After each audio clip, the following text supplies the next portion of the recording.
नमस्कार दोस्तों, मैं आप सभी का आपके YouTube चैनल स्पाई ट्यूटोरियल में स्वागत करता हूं। जैसा कि मैं आपको बोल रहा था कि एग्जाम में सारे क्वेश्चन मेरे नोट से ही आएंगे, बिल्कुल हुआ वैसा ही है। अभी रिसेंटली जो जेई के एग्जाम हुए हैं, उसमें जितने भी क्वेश्चन पूछे गए हैं, जितना टॉपिक मैंने कवर किया था, वो मेरे नोट्स के बाहर एक भी क्वेश्चन नहीं आया है। अगर आपको यकीन ना हो, प्लेलिस्ट बना हुआ है, जाके वहां पे आप चेक कर सकते हैं। उसके बाहर अगर एक भी क्वेश्चन आया हो तो आप बोलिए। और मैं अभी से बोल रहा हूँ, जो अभी जेई मेन का अप्रैल में सेकंड फेज होगा, उसके अलावा नीट में का एग्जाम होगा, उस एक भी क्वेश्चन मेरे नोट से बाहर नहीं आने वाले हैं। ये मेरी आपसे गारंटी है। तो चलिए आज हम एक एक क्वेश्चन को डिस्कस करेंगे जो 22 तारीख को पेपर हुआ है। आप देखिएगा, खुद आपको यकीन आ जाएगा कि उस टॉपिक को मैंने कहाँ पे डिस्कस किया था और क्वेश्चन डायरेक्ट वहां से उठाया हुआ है। तो चलिए बिना टाइम वेस्ट किए हुए स्टार्ट करते हैं। ये रहा डिस्प्ले पे पहला क्वेश्चन। वीडियो को पॉज कीजिए और खुद से ट्राई कीजिए। आई होप आपने ट्राई कर लिया होगा। अगर आपसे सॉल्व हो गया तो बहुत ही अच्छी बात, नहीं हुआ मैं कर रहा हूं, देखिए कि कहां पे गलती हुई। देखो यार, ये कितना इजी क्वेश्चन है। अगर आपने कैपेसिटर का मेरा लेक्चर देखा होगा, स्टार्टिंग का पहला लेक्चर, तो आपने इस क्वेश्चन को कर लिया होगा। मैंने पहले ही क्वेश्चन में डायमेंशन का डिस्कस वहां पे किया था। क्या पूछ रहा है? The dimensional formula of capacitance is. देखो यहाँ पे ना मैं आपको कॉन्सेप्ट भी सिखाने वाला हूँ, ताकि अभी जब नेक्स्ट टाइम इस टॉपिक पे क्वेश्चन आए तो आपका एक भी क्वेश्चन नहीं छूटना चाहिए। देखो, मैंने वहां पे कैपेसिटर क्या होता है पता है ना? दो पैरेलल प्लेट होती थी जो एक दूसरे से स्मॉल डिस्टेंस पे क्या होती हैं, रखी रहती हैं, है कि नहीं? एक पे अगर चार्ज प्लस क्यू होता है तो दूसरे पे क्या होता था, माइनस क्यू। कुछ ऐसे ही होता था कि नहीं? याद आया? चलो, तो जो एनर्जी कैपेसिटर में स्टोर होती थी, उसका फार्मूला क्या होता था? यू इक्वल टू, मैंने आपको तीन फार्मूले दिखाए थे। एक था हाफ क्यू भी, ये क्या है, इनके बीच का पोटेंशियल कितना हुआ। दूसरा क्या होता था, हाफ सी इंटू भी स्क्वायर। सी क्या है, कैपेसिटेंस। और तीसरा क्या होता था, क्यू स्क्वायर बाई टू सी। बोलो ये समझ में आया कि नहीं? सी क्या थी? मान लेते हैं इस कैपेसिटर की कैपेसिटेंस क्या है, सी।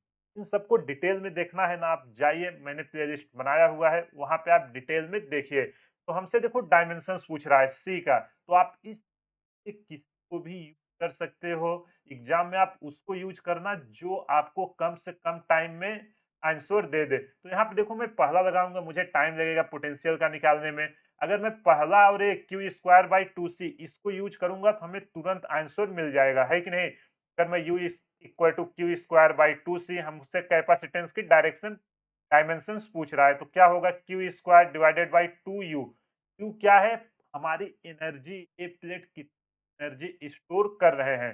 चलिए इनका डायमेंशन चाहिए, एकदम इजी, अब तो कुछ बचा ही नहीं। क्या होगा कैपेसिटेंस का डायरेक्शन? देखो, टू तो कांस्टेंट है, क्यू क्या है, हमारा चार्ज, क्यू इक्वल टू क्या होता है, आई टी। चलो मैं उधर ही लिखता हूँ, ठीक है? आराम से पूरा कॉन्सेप्ट समझिए, अभी एग्जाम फिर से होंगे, फिर से पूछा जाएगा। क्यू इक्वल टू क्या होता है, आई टी।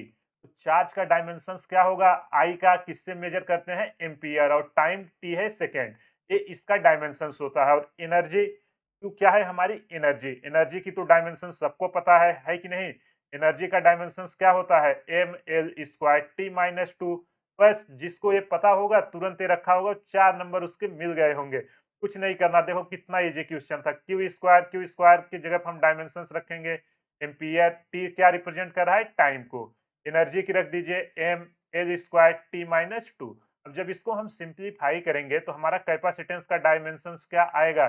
देखो, m को हम पहले रखते हैं ना, तो m जो हमारा होता है, m ऊपर जाएगा, नीचे +1 है, तो जब हम ऊपर से नीचे ले जाते हैं तो क्या हो जाता है, साइन हमारी रिवर्स हो जाती है। अब एल के पावर देखो, नीचे क्या है, +2, ऊपर जाएगा क्या आ जाएगा, -2। अब टाइम देखो, टाइम नीचे -2 है, ऊपर जाएगा +2, और एक 2 पहले से है, तो अगर बेस हो तो हमारी पावर क्या होती है, ऐड हो जाती है, तो आ जाएगा टी के पावर 4। और ये क्या है हमारा, ए स्क्वायर, है कि नहीं? तो यहाँ से देखो हमारा कौन सा ऑप्शन सही हुआ, एम के पावर -1, एल के पावर -2, टी के पावर 4 और ए के पावर 2, ऑप्शन 3। तो कितना इजी हमने इस क्वेश्चन को कर लिया है। तो मैं आपको एक्सप्लेन कर रहा हूँ, इसलिए इतना टाइम जा रहा है। 30 सेकेंड के अंदर आप इस क्वेश्चन कर लोगे, अगर आपने वो लेक्चर देखा होगा। आई होप आपको समझ में आ गया होगा डायमेंशंस कैसे निकालते हैं। एक बार आप जाके रिवाइज करिए ताकि नेक्स्ट टाइम एग्जाम में आए तो आपसे गलती ना हो। चलो, ये रहा डिस्प्ले पे अगला क्वेश्चन। वीडियो को पॉज कीजिए और खुद से ट्राई कीजिए। देखो, ऐसा फील करो कि आप जैसे एग्जाम में बैठे हो, क्योंकि अगर आप उस तरीके से नहीं प्रिपरेशन करोगे ना, एग्जाम में आपसे क्वेश्चन नहीं होंगे, मैं आपको गारंटी के साथ बोल रहा हूँ। इसीलिए मैं क्वेश्चन प्रैक्टिस की सीरीज भी चालू किया हूँ। आप उस क्वेश्चन को अटेंड कीजिए और उसके अगर आपने कॉन्सेप्ट को सीख लिया ना, उसके रिलेटेड से बाहर एक भी क्वेश्चन एग्जाम में नहीं आएंगे। ठीक है, चलो, इस क्वेश्चन में क्या बोल रहा है? The displacement of a particle moving under the action of force. कोई पार्टिकल है जो एक फोर्स के एक्शन में मूव कर रहा है। ठीक, ये हमारा एक पार्टिकल है जिसपे एक फोर्स एफ लग रहा है। ये बोल रहा है, इसका यहाँ पे देखो वैल्यू दी है 2 i cap plus B J cap plus K cap. और यहाँ से मूव होते होते अगर ये इनिशियल पॉइंट था, मान लेते हैं यहाँ फाइनल पॉइंट पे आ गया है। फोर्स हमारा यही है। यहाँ से यहाँ जो इसने डिस्प्लेसमेंट मूव किया डी वेक्टर, उसकी वैल्यू देखो यहाँ पे इसने दिया हुआ है, D vector equal to I cap plus J cap. देखो, मैंने 1 2D बनाया बट ये 3D में दिया हुआ है, आई जे के है। ठीक है, तीनों डायमेंशन है। मैं जस्ट आपको इमेज ये बता रहा हूँ। अगर आपको पूरा फील चाहिए तो मैं प्लेलिस्ट में वीडियो बनाया हूँ, टार्क कैसे कैलकुलेट करते हैं। एक बार जाके वहां पे देख लीजिए, सारा डाउट आपका क्लियर हो जाएगा। हमसे पूछ क्या रहा है? टार्क क्या होगा, और किस केस में पूछ नहीं, सॉरी, यहाँ पे हमसे क्या पूछ रहा है? वर्क क्या होगा। यार एकदम इजी है, इसके लिए तो पेन भी उठाने की जरूरत नहीं है। हमसे पूछ रहा है वर्क क्या होगा जब हमारा वर्क डन क्या हो। यहाँ पे हमसे बी अननोन है, उसकी वैल्यू पूछ रहा है जब हमारा वर्क डन क्या हो? 0 हो। तो यहाँ पे हम थोड़ा सा मॉडिफाई करते हैं।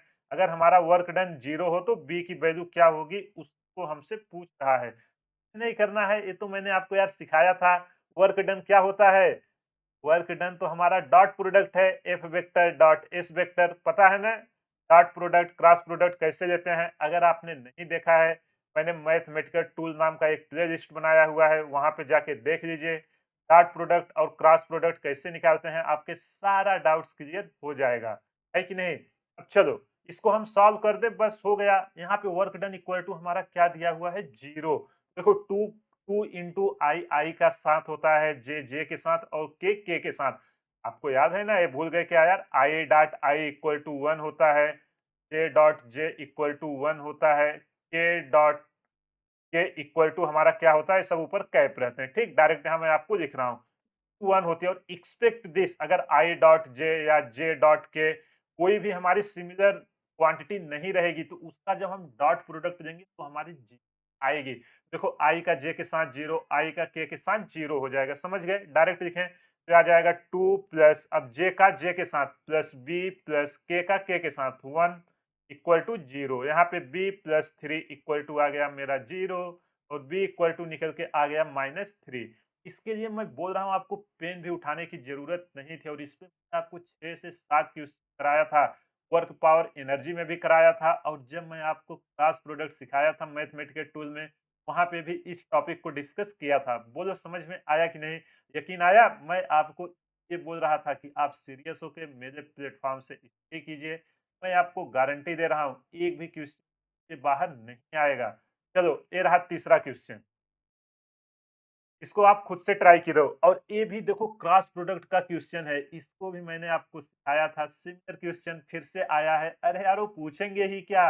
अगर आपने एग्जाम के एल्गोरिदम को समझ गए ना, एग्जाम में देखो हर चैप्टर में 12 से 14 कॉन्सेप्ट होते हैं, तो सीख लीजिए। उस पे 10 से 12 क्वेश्चन हर कॉन्सेप्ट पे प्रैक्टिस कर लीजिए। उससे ज्यादा कुछ भी करने की जरूरत नहीं है, आपका काम हो जाएगा। बोलो, समझ में आया कि नहीं? देखो, ये कह क्या रहा है?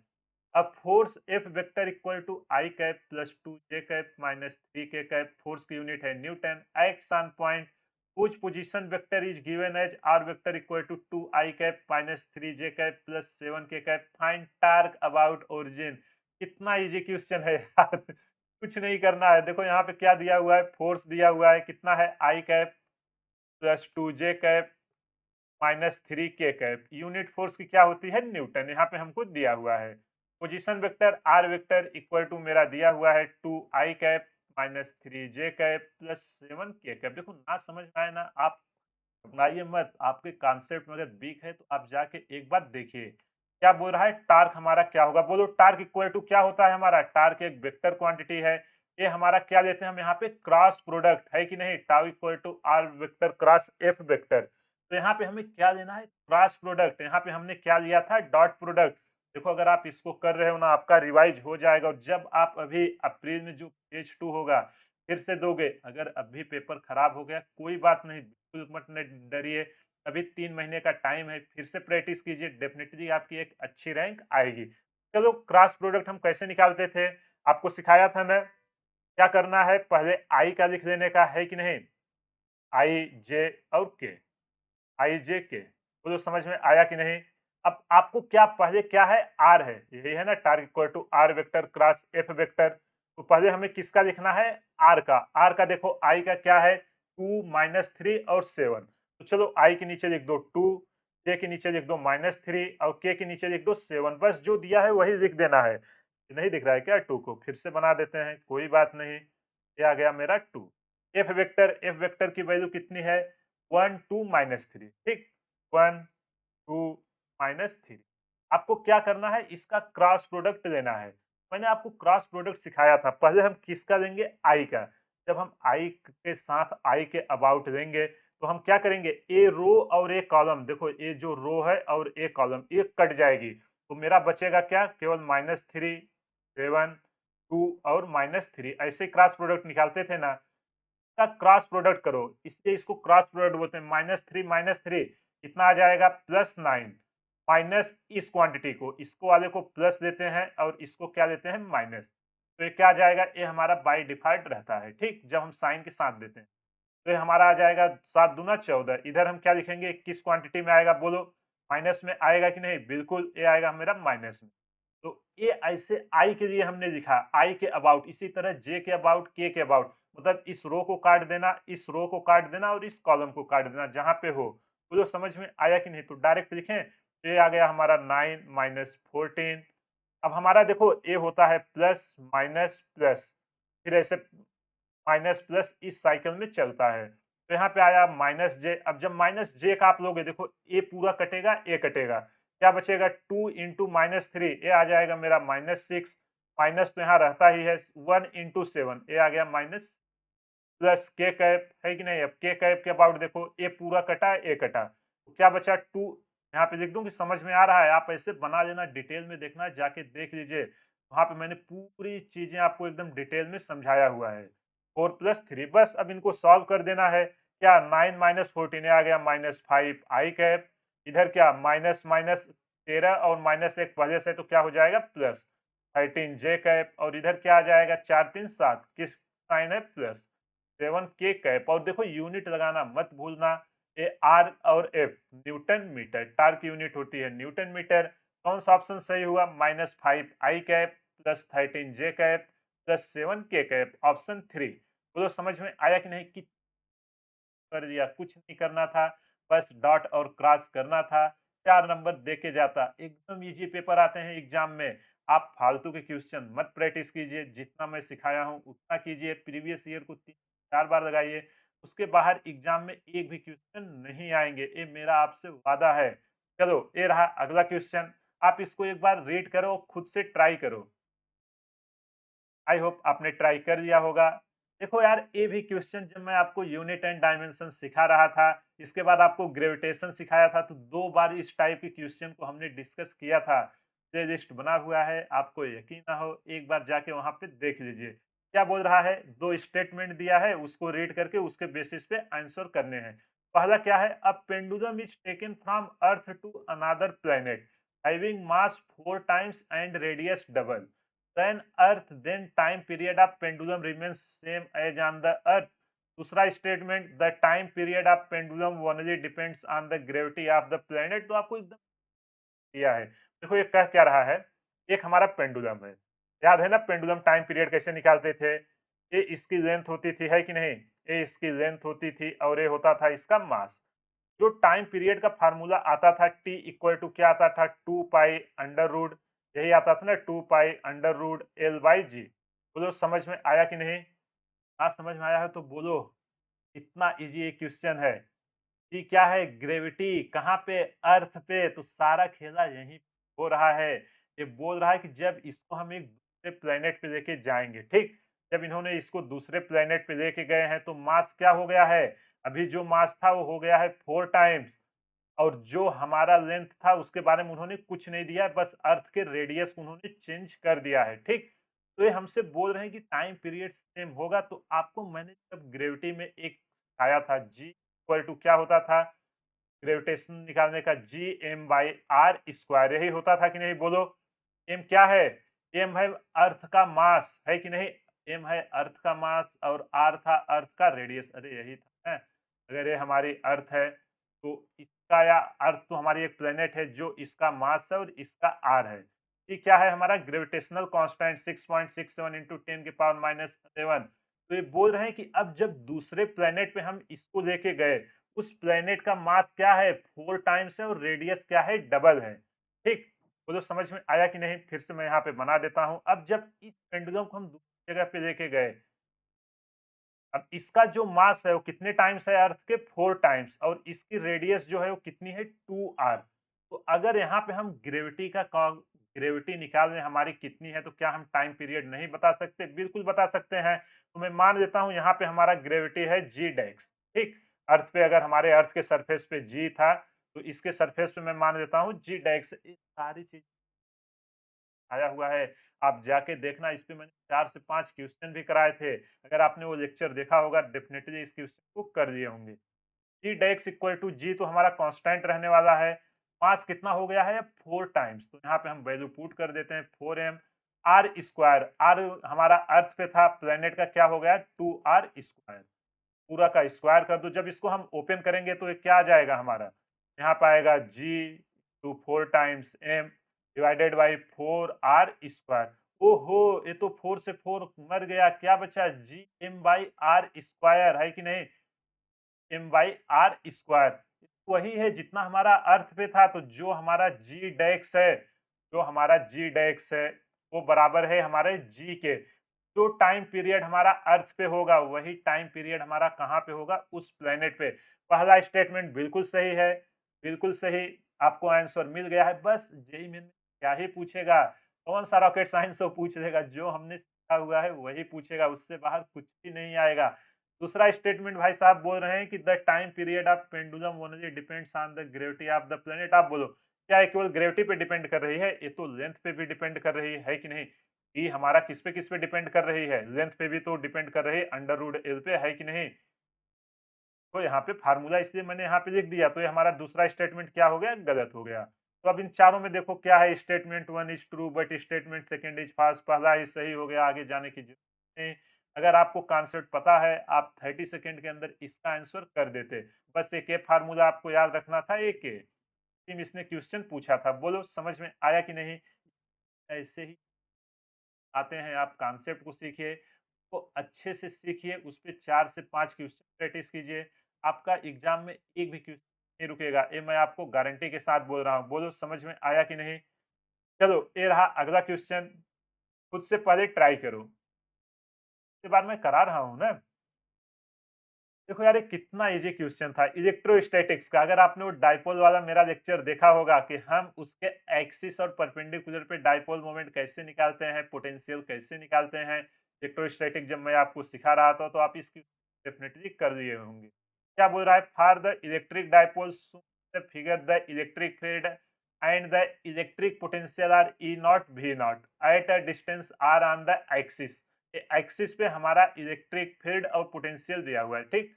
then what is the electric field and the electric potential at a point on the equatorial plane at distance 2r। यहाँ पे आपसे पूछ रहा है इलेक्ट्रिक फील्ड और पोटेंशियल क्या होगा, बोलो कितना इजी क्वेश्चन है यार, ये तो मैं आपको सिखाया था। ये फार्मूला याद है, अगर इलेक्ट्रिक फील्ड हमारा डाइपोल के एक्सिस पे निकालते थे तो हमारा क्या आता था 2kp, के क्या होता था 1/4 पाई एप्सिलॉन नॉट, है कि नहीं, वही वाला आर क्यूब। ये जो हमारी एक्सिस पे वैल्यू है कितना दिया हुआ है ई नॉट, वो तो समझ में आया कि नहीं, ये हमें दिया हुआ है। तो हम परपेंडिकुलर हमें पूछ रहा है क्या होता था, उसका फार्मूला याद है कि नहीं। पी क्या है हमारा डाइपोल मोमेंट, जो हमारा इक्वेटोरियल प्लेन पे आएगा, इसका होता था K P by R cube. अगर आपको फार्मूला याद नहीं है, इसका कॉन्सेप्ट कैसे डिराइव करते हैं वहां पे डिस्कस किया हुआ है, आप जाके एक बार देख लीजिए। चलो हम परपेंडिकुलर पे इसकी वैल्यू निकालते हैं, देखते हैं कैसे क्या है। तो यहाँ पे देखो k तो हमारा कांस्टेंट है, p भी वही रहने वाला है कि नहीं? हम इसी शेयर करेंगे इसका एक कितना टाइम्स है ई नॉट का, इसीलिए हमको ये रिलेशंस दिया हुआ है, आपको ई नॉट के टर्म में आंसर देने हैं। चलो हम जो इक्वेटोरियल है वहां पे वैल्यू पुट करते हैं, k इंटू पी। आर की वैल्यू कितनी है? वेरिएबल आर हो रहा है, चेंज हो रहा है। देखो ये हमारा, ये याद रखना, ये है हमारा एक्सिस, लिख दूं, बहुत सारे लोग होंगे उनको याद भी नहीं होगा। और ये है हमारा इक्वेटोरियल प्लेन, परपेंडिकुलर जो है, अरे यार आपका हाथ ये है एक्सिस और ये है परपेंडिकुलर, ठीक। टू, बोलो समझ में आया कि नहीं? टू आर क्यूब का होल क्यूब है ना, तो इसको जब हम सॉल्व करेंगे तो हमारा क्या आएगा बोलो? के पी डिवाइडेड बाई इधर कितना आएगा हमारा? 2 का 3 बार मल्टीप्लाई करो, 2 दूना 4 दूना 8, ये आएगा हमारा 8 आर क्यूब, है कि नहीं? यहाँ पे देखो ऊपर 2 K P by R cube equal to E naught है, तो इसमें हमें ऊपर नीचे क्या करना पड़ेगा? इसके बराबर अगर हमें मल्टीप्लाई करना है तो ऊपर नीचे 2 का मल्टीप्लाई कर दूं, बिल्कुल। अब ये क्या हमारा बन गया है? 2 के पी, है कि नहीं? 2 K P divided by R cube, है कि नहीं? दिख रहा है कि नहीं? R cube into 1/16। अब देखो 2 K P by R cube की जगह मैं क्या लिख सकता हूँ? इतने के पूरे की जगह मैं क्या लिख सकता हूँ? ई नॉट। जो हमारा ई इक्वेटोरियल पे आया है वो हमारा क्या आया है? ई नॉट बाई 16। तो समझ में आया कि नहीं? कुछ नहीं यार, ये 2 K P by R cube इसके बराबर ई नॉट है। देखो हमें क्वेश्चन में यहाँ पे दिया हुआ है जो एक्सिस पे होता था, और यहाँ पे देखो 16 था, उसको मैंने लिख दिया। देखो क्वेश्चन तो यहीं पे सॉल्व हो गया। ई नॉट बाई 16 किस में आ रहा है? इसमें आ रहा है। इसको टिक करके आप आगे चले जाओगे। मानो नॉट बाई 16 और कोई ऑप्शन में क्या होता तो हमें पोटेंशियल भी निकालने की जरूरत पड़ती। चलो नहीं भी दिया है बट मैं यहाँ पे आपको निकाल के दिखाऊंगा। ऐसा नहीं कि मानो नेक्स्ट टाइम पूछ लिया तो आप क्या करोगे। ठीक, मैं इसके लिए बता रहा हूँ क्योंकि कॉम्पिटेटिव एग्जाम में टाइम बहुत कम होते हैं। जितना टाइम सेव करें हमारे लिए उतना बेटर होता है कि नहीं? तो चलो हम पोटेंशियल निकालते हैं। पोटेंशियल का क्या फार्मूला होता था? के पी, जो हमारा पोटेंशियल होता था, K P cos theta divided by R square होता था कि नहीं? बिल्कुल यही। तो कॉस थीटा एक्सिस पे क्या होगा? जीरो होगा। चलो एक्सिस पे पहले निकाल लेते हैं, जो हमको दिया हुआ है क्या आएगा? के P cos zero. Cos zero की वैल्यू कितनी होती है? 1 डिवाइडेड बाई आर स्क्वायर। तो इसको जब हम सॉल्व करेंगे ये निकल के आएगा के पी बाई आर स्क्वायर। ये हमें एक्सिस पे पोटेंशियल निकल के आया। अब जो इक्वेटोरियल मतलब परपेंडिकुलर, तो यहाँ पे के पी कॉस 90, कॉस 90 की वैल्यू क्या होती है? कॉस 90 की वैल्यू तो होती है हमारी जीरो। जब ये हमारी जीरो होती है, देखो यहाँ केवल थीटा आपको बदलना था, सारे फार्मूले रहेंगे। cos 90 की वैल्यू जीरो, तो हमारा पोटेंशियल इक्वेटोरियल प्लेन पे क्या आ गया? जीरो। अगर आपको ये मानो ये नॉट बाई 16 और एक ऑप्शन में देके कुछ और दिया रहता तो कैसे निकालोगे? फार्मूले को आपको यहाँ पे दिखाया। बोलो याद आया कि नहीं? इलेक्ट्रोस्टैटिक अगर आपने लेक्चर देखा होगा, वहां पे मैंने सिमिलर टाइप के 3-4 क्वेश्चन कराए थे। डेफिनेटली आपने इस क्वेश्चन कर लिया होगा। ऐसे ही एग्जाम में एकदम इजी क्वेश्चन आते हैं और आप लोग पता नहीं क्या क्या क्वेश्चन प्रैक्टिस करते हैं, एग्जाम में क्वेश्चन नहीं हो पाते। चलो ये रहा अगला क्वेश्चन। बहुत इजी क्वेश्चन है, इसके लिए तो पेन भी उठाने की जरूरत नहीं है। अगर जो स्टूडेंट इसको भी गलत किया होगा, क्या ही बोले यार। प्रोजेक्टाइल मोशन, अगर आपने क्वेश्चन प्रैक्टिस की सीरीज देखी होगी ना, नीट जेई वो सब जो मैंने चालू किया था, इस कॉन्सेप्ट कम 8 से 10 क्वेश्चन मैंने कराए थे। ठीक, क्या बोल रहा है? A projectile is fired with speed of 20 meter per second at angle of 60 degree with horizontal. The speed at highest point of trajectory, highest point पे पूछ लिया है यार, कुछ नहीं करना है। तो चलो हम यहाँ पे आपको डिटेल, देखो मैं तो यहाँ पे सिखा रहा हूँ भाई, ताकि नेक्स्ट टाइम आए तो आपसे गलती ना हो, इसलिए एकदम डिटेल में सारी चीजें सिखा रहा हूँ। ये कोई यहाँ पे हमारी प्रोजेक्टाइल है, ठीक, तो हमने फायर किया। प्रोजेक्टाइल मोशन जाके देखिए, आपको और अच्छे से समझ में आएगा। इसकी स्पीड कितनी है? अरे यार आपके हाथ में कोई भी पत्थर है, आप उस पत्थर को 20 मीटर पर सेकंड से 60 डिग्री के एंगल पे फेंक दिए। अब ये क्या होगा? ऊपर हवा में जाएगा जाएगा जाएगा, जाते जाते जाते आके जमीन पे गिर जाएगा। कैसे होगा? अगर आप अभी कुछ भी आपके हाथ में फेंक के देख लो ऊपर, कुछ टाइम ऊपर जाएगा फिर आके गिर जाएगा। ये बोल रहा है जो इसका हाईएस्ट पॉइंट आएगा यहाँ पे इसकी वेलोसिटी क्या है, यही आपको बताना है। तो बताओ हाईएस्ट पॉइंट पे कौन सा कंपोनेंट होता है? वर्टिकल कंपोनेंट जीरो होता है और हॉरिजॉन्टल ही कंपोनेंट रहता है। तो ये वेलोसिटी है, ये हमारी किस दो कंपोनेंट में टूटती है कि नहीं? एक होता है वी एक्स, एक होता है वी वाई। ये एक्स की जगह हमारा क्या आएगा 20 cos थीटा cos 60 है कि नहीं, और इधर हमारा क्या आएगा 20 sin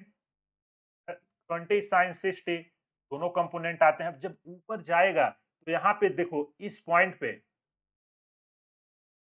पे जो हमारा वी वाई डेक्स अगर हम इसको बोल दें तो ये हो जाएगा मेरा जीरो। टॉप पॉइंट पे केवल कौन सी वेलोसिटी रहती है, हॉरिजॉन्टल वेलोसिटी, और ये हमारे किसके बराबर हो जाएगी, पूरे मोशन के दौरान हमारी क्या रहती है, कांस्टेंट। तो ये हमसे टॉप पे पूछा था, टॉप पे देखो बोला भी था इसी टाइप पे क्वेश्चन पूछा जाएगा और डेफिनेटली पूछा गया है। चलो हमसे टॉप पे वेलोसिटी पूछा है, वीटी मैं नाम दे दूं इसको, तो इसको जब मैंने वीटी नाम दिया तो देखो यहाँ पे 20 cos 60, तो cos 60 की वैल्यू कितनी होती है 1/2, तो यहाँ पे 20 इंटू 1/2 कितना निकल के आएगा 10 मीटर पर सेकेंड। ये fill in the blank type का क्वेश्चन था, आपको क्या कीबोर्ड से इंटर करना था, बस 10 मीटर पर सेकेंड। तो कितना इजीली ये क्वेश्चन था, अगर आप ये भी नहीं सॉल्व हो रहा है तो क्या ही बोल। और ये 4 नंबर का क्वेश्चन था, अगर आपने प्रैक्टिस का मेरा एक भी सेशन देखा होगा ना, तो डेफिनेटली आप इस क्वेश्चन को कर देंगे, मोशन इन प्लेन का जो मैंने डिस्कस किया था। बोलो समझ में आया कि नहीं? आई होप आपको समझ में आ गया होगा। चलो ये रहा अगला क्वेश्चन, और ये भी क्वेश्चन मेरे नोट से ही पूछा गया था, जब मैं आपको मोमेंट ऑफ इनर्शिया में सेंटर ऑफ मास ये सब कैसे निकालते थे, है कि नहीं? नहीं, ये तो सेंटर ऑफ मास वाला आगे क्वेश्चन आने वाला है, उसके पहले हम इसको डिस्कस कर देते हैं। अगर आपने ग्रेविटेशन में मेरा लेक्चर देखा होगा, पहले ही लेक्चर में हमने इस टाइप के डिस्कस किए थे, डेफिनेटली आप इस क्वेश्चन को कर लोगे, कुछ नहीं करना था। क्या बोल रहा है, solid sphere of mass m, radius r, exerts force F on a point mass. Now a concentric spherical mass m/7 is removed. What is new force? तो यार ये कितना इजी क्वेश्चन है। ये बोल रहा है, यहाँ पे मैं पहले विजुलाइज करा दूं, चलो अगले स्लाइड पे ले चलते हैं। बोल रहा है कि अभी एक हमारा कोई सॉलिड, ठीक, अर्थ भी तो हमारा एक सॉलिड स्फीयर मानते हैं, इसका मास क्या है m, यहाँ से एक छोटू सा मास है m, ठीक। अब इसके कारण ये क्या करेगा, हमारा एक ग्रेविटेशनल फोर्स लगता है कि नहीं, F जो हमारा ग्रेविटेशनल फोर्स होता है, बोलो समझ में आया कि नहीं? और जो इसके बीच की डिस्टेंस है वो हमारी कितनी है r, ठीक। दोनों मास के हम सेंटर ऑफ मास से हम कंसीडर करते हैं ना, तो हमारा बोलो ग्रेविटेशनल फोर्स कितना होता था, जी क्या होता था, ग्रेविटेशनल कांस्टेंट, ये मेरा फिक्स रहता था, m इंटू एम। एक क्वेश्चन में हमें दिया हुआ है, देखो मैंने अपने मन से क्या है, m दिया है, सॉलिड स्फीयर मास m, जो हमें पॉइंट मास दिया हुआ है उसको हमने m मान लिया है, स्मॉल m, ठीक है। ये हमारा क्या है, पॉइंट मास। आपको याद रहनी चाहिए, बोले फार्मूला याद है कि नहीं? क्या होता था, F equal to G M M by R square, ये इस कंडीशन में बोल रहा है। अब बोल रहा है कि जो स्पेयर था, एक भाई साहब आए बोले हमें मास का नहीं चाहिए, इसका हम m/7 पार्ट हटा देंगे, ठीक। चलो ये हमारा स्पेयर फिर से वही है, ठीक है, कोई बात नहीं, आपको हटाना है हटा दो, सारी चीजें वही हैं। यहाँ से डिस्टेंस कितना है, ठीक, डिस्टेंस है r। अब एक भाई साहब इनके आए बोले नहीं हमें तो इतना मास चाहिए ही नहीं, हम इसका m/7 हटा देते हैं। अब जो इसका पार्ट है m/7, इसको इन्होंने क्या किया, निकाल दिया है। पूरे का मास था m, और यहाँ से जो इसके अंदर मैंने डॉट बनाया है ये m/7। जब ये खोखला, देखो आपके पास एक सॉलिड एक कागज होगा, ठीक है, आप एक कागज को गोले चुल्ला या जो लड़कियां चुंडी पहने होंगी रख के उसको काट के निकालो, फिर उसके अंदर एक छोटा-सा और काट के निकालो, तो जब आपने उसको निकाला, तो बीच में कुछ पार्ट बचेंगे नहीं, नहीं तो आपको चलो और ईज़ी, हर किसी ने चपाती देखा होगा, अगर चपाती आपने बनाया है सॉलिड शेप में, है कि नहीं? अगर उसमें से आपने बीच के पार्ट को निकाल दिया, तो पूरे में से क्या करेंगे, जो पार्ट हमने निकाला, वो हमारा क्या हो जाता है, माइनस हो जाता है। अब जो रिमेनिंग पोर्शन बचा, अगर उसका मास मैं मान लूँ m डेक्स, तो हमारा क्या आएगा, बोलो m माइनस m/7, बोलो आएगा कि नहीं? बस इसी को आप मैथमेटिकल अरेंज करना था और आपको वही पूछा हुआ था। अब इसमें मान लेते हैं कितना फोर्स लग रहा है, ग्रेविटेशनल फोर्स F डेक्स। तो चलो F डेक्स की यहाँ पे वैल्यू निकालते हैं। F डेक्स इक्वल टू G हमारा कांस्टेंट रहने वाला है। अब M की वैल्यू क्या आएगी, M डेक्स की वैल्यू हमारी क्या है, m माइनस m/7, और किसी में चेंज हुआ है, कुछ में नहीं चेंज हुआ है। पॉइंट मास है हमारा m, और डिस्टेंस वही रखे हैं r। इसको तो इसको हम थोड़ा और सिंप्लीफाई करते हैं, जी एलसीएम लेंगे, क्या आएगा 7, है ना, ये आएगा 7, 7m माइनस m कितना आ जाएगा 6m, है कि नहीं? ये आ जाएगा हमारा 6m इंटू स्मॉल m, और हमारा आर स्क्वायर पहले से। बोलो समझ में आया कि नहीं? कुछ नहीं, बस जस्ट इसको अरेंज किया हूँ। एफ डेक्स इक्वल टू, इसको मैं 6/7 into G M small M by R square लिख सकता हूँ? नहीं, बिल्कुल लिख सकता हूँ। अब देखो जो ये मैं डॉट डॉट करके घेरा कर रहा हूँ, तो ध्यान से देखो ये एफ के बराबर है कि नहीं? बिल्कुल एफ के बराबर है। तो यहाँ से जो मैं एफ डेक्स की वैल्यू निकल के आई वो 6/7 इंटू एफ के बराबर लिख सकता हूँ कि नहीं? बिल्कुल लिख सकता हूँ और यही हमसे पूछा हुआ था। कौन सा ऑप्शन सही है? ऑप्शन 2। कुछ नहीं करना था, एक सिंपल सा फार्मूला था। बोलो यार इस पेपर हो सकता है क्या? बिल्कुल नहीं हो सकता। और अगर आपने मेरा लेक्चर देखा होगा, इस टाइप की क्वेश्चन कराया था। आप यार अगर मेरे प्लेटफ़ॉर्म से जितना मैंने कराया है ना आप कर लो, उसके बाहर एक भी क्वेश्चन नहीं आएगा। ये मैं आपको गारंटी के साथ बोल रहा हूँ, ठीक? चलो, ये है अगला क्वेश्चन। देखो ये भी मेरे नोट से ही आया है। आप जाके सेंटर ऑफ मास और मोमेंट ऑफ इनर्शिया का जहाँ पे चैप्टर है, जाके देखना सिमिलर टाइप के मैंने क्वेश्चन वहाँ पे कराए हुए हैं। एक बार आप इसको खुद से करो फिर मैं करता हूँ। आई होप आपने कर दिया होगा। अगर आपसे सॉल्व हुआ तो बहुत ही अच्छी बात, नहीं हुआ मैं कर रहा हूँ, देखो कि कहाँ पे गलती हुई। देखो ये कह क्या रहा है, from a sphere of mass m and radius r a cavity of radius r by 2 is created and the moment of inertia about an axis passing the center of sphere। देखो ये स्फीयर था, ठीक? जो एक big वाला है, इसकी radius capital R थी। अब एक भाई साहब ने क्या किया, इसमें से एक r by 2 की रेडियस को काट के निकाल दिए हैं, ठीक? बोल रहे हैं कि अब सेंटर ऑफ मास क्या होगा इस स्फीयर का। देखो सॉलिड स्फीयर है, ठीक है? अगर कुछ नहीं देता तो हम क्या मानते हैं, सॉलिड, ठीक? तो आप मुझे बताओ, एक कॉन्सेप्ट पता है जो हमारा, अगर ये हमारा सॉलिड स्फीयर है कि नहीं? यहाँ पे लिख दूं सॉलिड स्फीयर का मोमेंट ऑफ इनर्शिया कितना होता था? बोलो याद है कि भूल गए? का मोमेंट ऑफ इनर्शिया क्या होता था? I equal to 2/5 M R square, यही होता था कि नहीं? एक मिनट, एम देखो रे, देखते हैं। 2/5 एम आर स्क्वायर, बिल्कुल यही होता था। अब देखो जब ये तब था जब ये पूरा था, अगर इस कोई पोर्शन काट के निकाल देंगे तो वो क्या करते थे, माइनस कर देते थे, है कि नहीं? एक्चुअल में तो इसका मास m है, लेकिन जब ये छोटू पार्ट को लेके आया, कितना मास निकाला है वो हमको क्या हुआ है। अगर एक किसी तरह हमें मास का पता चल जाता, देखो यही चीज यहाँ पे कैविटी जो बनी है, कितना मास हमने काट के निकाला, अगर उसका मास पता चल जाए तो हम आसानी से कर देंगे। वो हमको दिया नहीं है, कैसे निकालें? एग्जाम में कैसे आप करोगे? देखो मैं इमेजिन करा दूं फिर से, आया कि मैं कराऊं फिर से? एक सॉलिड स्फीयर था, यहाँ पे हम मान लेते हैं एक ऐसे ऐसे काट के यहाँ पे। अब जब इसको काट के निकाल दिया r/2 को, तो अब ये कुछ ऐसे दिखेगा कि नहीं? यहाँ पे मैं बना देता हूँ। एक जो काट के निकाल दिए हैं ये सॉलिड है ना? आराम से भी जो है यार, अभी कौन सा प्रेशर एग्जाम, हम आराम से। अभी ये हमने काट के निकाल दिया और ये पूरा हमारा भरा हुआ है, सॉलिड है, ठीक? अब मोमेंट ऑफ इनर्शिया क्या होगा वही आपसे पूछा जा रहा है। तो पहले कितना था और जो हमने काट के निकाला, जो हमने काट के बगल में निकाला है उसका है मेरा ए, ठीक? इसका है रेडियस r/2 का, हमें मास नहीं दिया। अगर हमें मास दिया होता तो हम पूरे में से इसको अगर घटा देते तो हमारी वैल्यू पता चल जाती कि नहीं? बिल्कुल पता चल जाती। तो हम मान लेते हैं इसका मोमेंट ऑफ इनर्शिया है I डेक्स और इसका मास है m डेक्स। तो चलो हम कैसे निकालें? यार देखो जो डेंसिटी इस रहेगी, डेंसिटी वही डेंसिटी तो इसकी भी रहेगी। डेंसिटी पता है ना? डेंसिटी इक्वल टू क्या होता है? मास पर यूनिट वॉल्यूम में तो कोई भी चेंजेस नहीं आएँगे। चलो इसको यहाँ पे सॉल्व करते हैं। तो रो क्या होगा हमारा? जो डेंसिटी है, रो तो हमारा डेंसिटी को रो से दिखाते हैं। बस यही कॉन्सेप्ट था। जो एक बंदा कॉन्सेप्ट पकड़ा, मैथमेटिक्स अप्लाई करना था, हो गया। देखो जो पहला था, अगर इसका मास हमारा क्या था? कैपिटल M और इसकी वॉल्यूम थी V, का रेडियस था R। अभी जब हमने काटा नहीं था, यहाँ से काट के निकाले हैं तब ये सब आई हैं। बोलो चीजें समझ में आई कि नहीं? हुआ क्या है? पंच मार के उतना निकाल लिए हैं, ठीक? पहले जो था m बाई वी, अभी हमें क्या चाहिए? m डेक्स, और जब काट के निकालें तो क्या हो गया है? v डेक्स। तो हमें बताओ सॉलिड का क्या होता है? सॉलिड स्फीयर का वॉल्यूम, गोले का 4/3 पाई आर क्यूब। पहले का क्या है? Radius R cube equal to m डेक्स, इसकी हमें वैल्यू चाहिए 4/3 पाई। रेडियस कितना काट के हमने निकाला है? r/2 का रेडियस। तो r/2 का यहाँ पे हमने काट के निकाला है, उसका जब हम क्यूब करेंगे तो क्या आएगा? r क्यूब और 2 का क्यूब आएगा 8। तो यहाँ तक कुछ भी डाउट है कि नहीं? Volume equal to 4/3 pi R cube. तो हमने देखो यार, यहाँ से 4/3 पाई से 4/3 पाई और आर क्यूब से आर क्यूब हमारा मर गया। हमें क्या चाहिए? m डेक्स। तो हमारा एम डाइक्स की वैल्यू जो निकल के आई, क्या निकल के आई, इसका जब हम क्रॉस प्रोडक्ट कराएंगे तो निकल के आया m/8।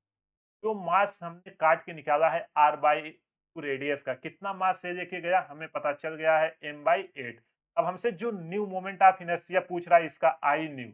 अब क्या होगा, अब क्या होगा, कुछ नहीं, जो पहले था उसमें से जितना हमने काट के निकाला उसको घटा दें, हमारा काम हो जाएगा। तो चलो यहीं पे करें, चलो यहीं पे करते हैं।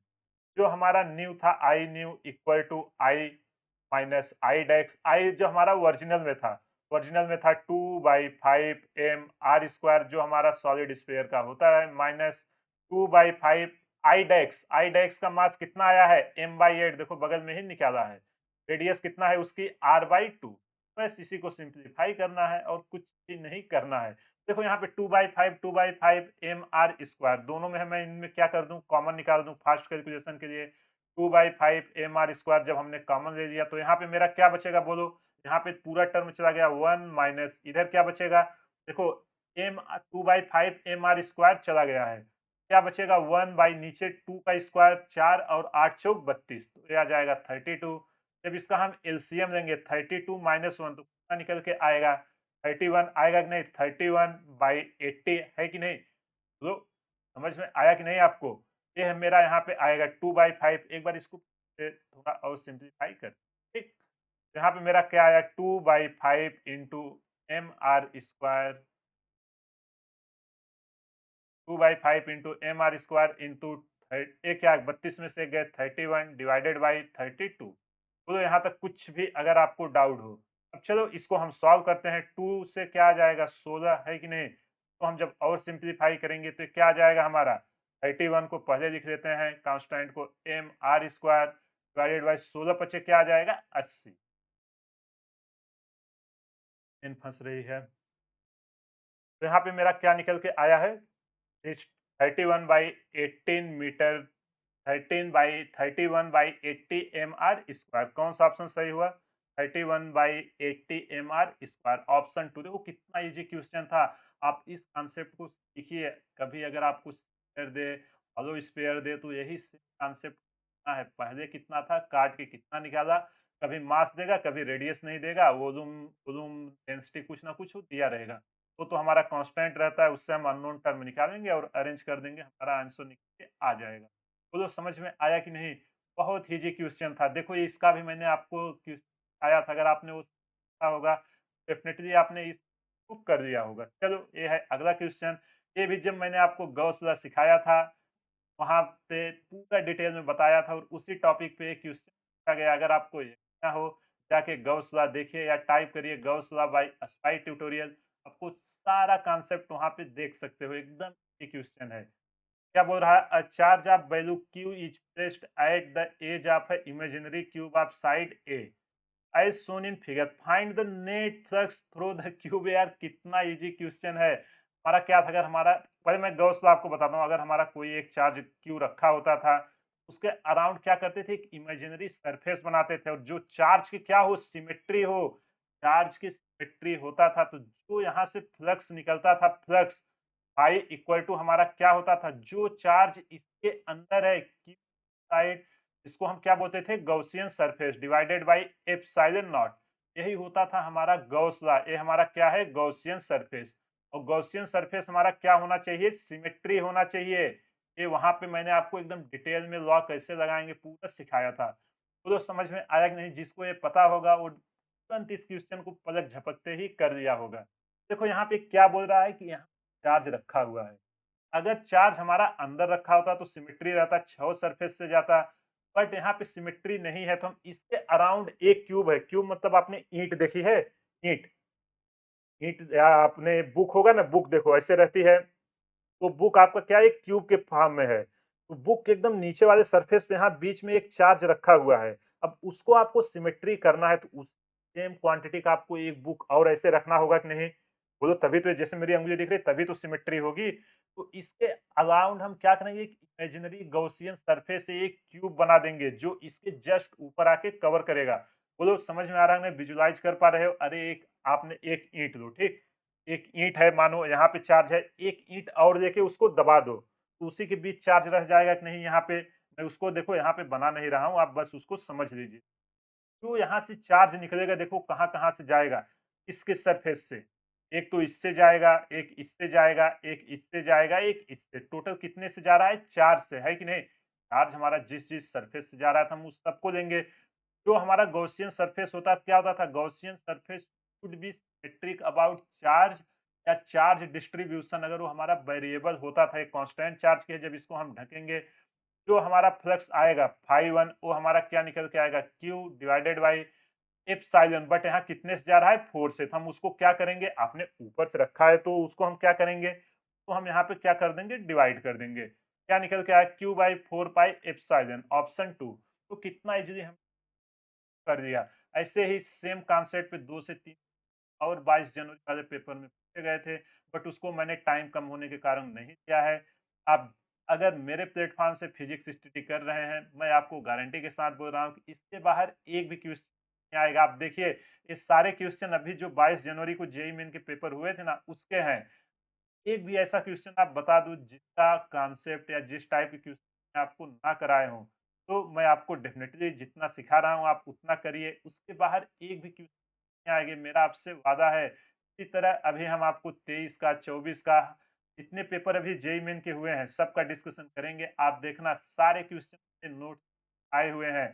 तो आप अगर अभी जो जेईई मेन का फेज़ 2 अप्रैल में होगा, नीट होने वाला है मई में, उसके लिए प्रिपरेशन कर रहे हैं, सीरियस हो जाइए, टाइम बहुत ही कम बचा है। ज़्यादा से ज़्यादा क्वेश्चन प्रैक्टिस पे फोकस कीजिए। 80% टाइम आप क्वेश्चन प्रैक्टिस पे दीजिए, 20% भी और ये सब रिवाइज़ कीजिए। डेफ़िनिटली आपकी एक अच्छी रैंक आ जाएगी। चलिए इसी के साथ आज का सेशन समाप्त करते हैं। कमेंट करके ज़रूर बताइए वीडियो आपको कैसा लगा, और ये रहा प्रूफ़ के साथ, जिसको यकीन ना हो प्लेलिस्ट में वीडियो बने हैं, जाके देख लो। मैंने ये चीज़ें सिखाई हैं कि नहीं। मैं अभी से बोल रहा हूँ, फिर से जो एग्ज़ाम होंगे ना, वो नोट्स इसी प्लेलिस्ट से फिर से पूछे जाएँगे। चलिए इसी के साथ आज का सेशन समाप्त करते हैं। मिलते हैं अगले सेशन में ऐसे ही कुछ और इंटरेस्टिंग क्वेश्चन के साथ। तब तक आप क्वेश्चन प्रैक्टिस करें, रिवाइज़ करें। Thank you.